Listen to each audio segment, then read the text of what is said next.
5 गाड्या घेतल्या मी 22 फुटीमध्ये. त्यात 3 CNG घेतल्या आणि 2 हे घेतल्या. मला हेवी मोटरच्या सर्व्हिसमध्ये चांगला परफॉर्मन्स मिळाला आणि कामामध्ये कधी विलंब झाला नाही आणि स्टाफ आणि लोकांनी चांगलं सहकार्य केलं.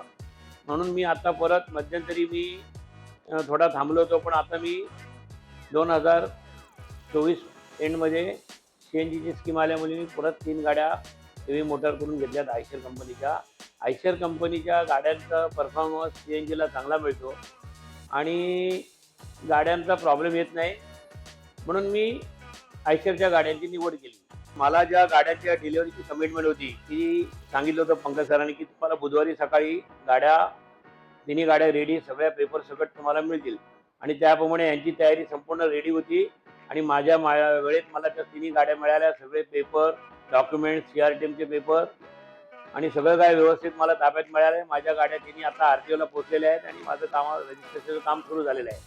म्हणजे माझं सेकंड डे रजिस्ट्रेशन, उद्या मी त्या गाड्या लोडिंगला पण पाठवू शकतो. आयशर गाड्यांचा परफॉर्मन्स एकदम चांगला आहे आणि त्याच्यामध्ये आमचे मित्र पण इथे आहेत, अमोल सर, पंकज सर, आणि यांनी चांगलं सहकार्य केलं. त्यामुळे मी आयशरच्या गाड्याचा घेण्याचा निर्णय घेतला आणि मी 31 डिसेंबरला त्यांचं संपूर्ण पेमेंट करून आयशरच्या 3 गाड्या आता नवीन घेतल्यात आणि पुढच्या वाटचालीसाठी आयशरला पण शुभेच्छा. याच्यापुढे अजून चांगले चांगले मॉडेल काढू आणि आम्ही त्याच्यामध्ये येऊ आणि आम्ही अजून नवीन गाड्यांची खरेदी करू.